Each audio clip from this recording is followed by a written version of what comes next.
L'Orchestre des aveugles, c'est mon deuxième long métrage après Pégase, qui est venu après avoir réalisé 5 courts-métrages. Dans l'Orchestre des aveugles, je me suis inspiré en grande partie de mon enfance, de quelque chose qui se sont réellement passés et où j'ai eu l'occasion, l'opportunité de marier euh, le réel, la réalité et le possible.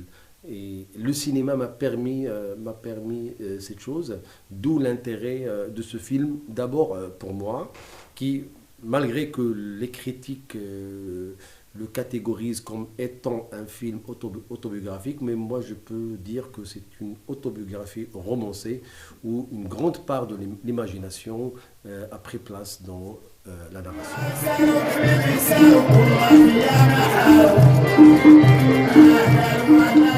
Moi, je pars toujours de l'image d'un père biologique pour aller vers un père symbolique qui pourrait être le père de tout le monde.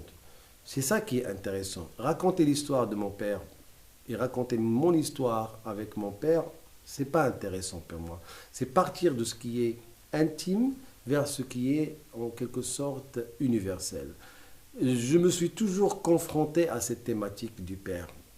Du début jusqu'à mon dernier long métrage, dans mes courts métrages, j'ai l'image du père, questionner le père, torturer le père, essayer de tuer le père dans mes films, ça a été toujours une thématique qui m'est très très chère.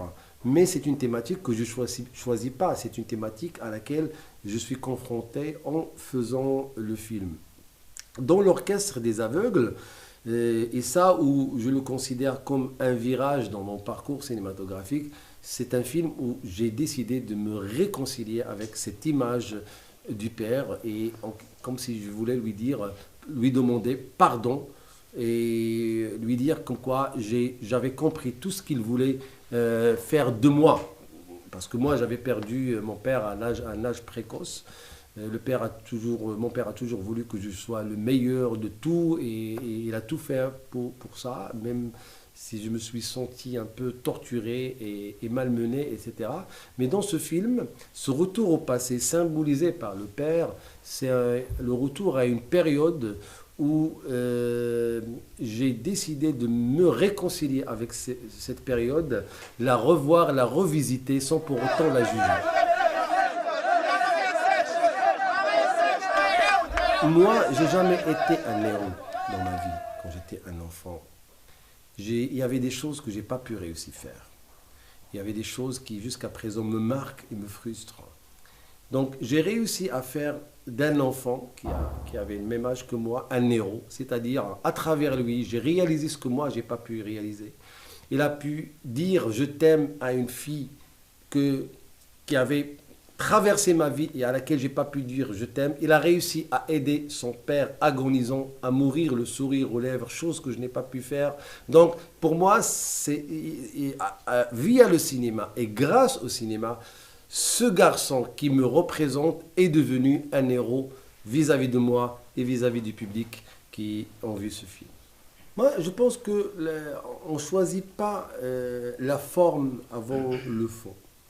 Le fond et la forme se rencontrent dans une dialectique interminable. Le fond influe sur la forme et la forme influe sur le fond.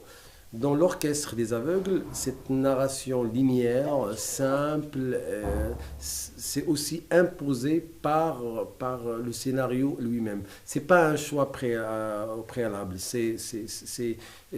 Comme je le dis souvent chaque fois que l'occasion se présente pour faire une interview, je ne sais jamais quel sera mon film pendant que je le travaille. C'est une découverte, et c'est ça pour moi le charme et l'intérêt de l'aventure créative. Donc je redeviens mon propre spectateur tout en pensant et écrivant et réalisant le film.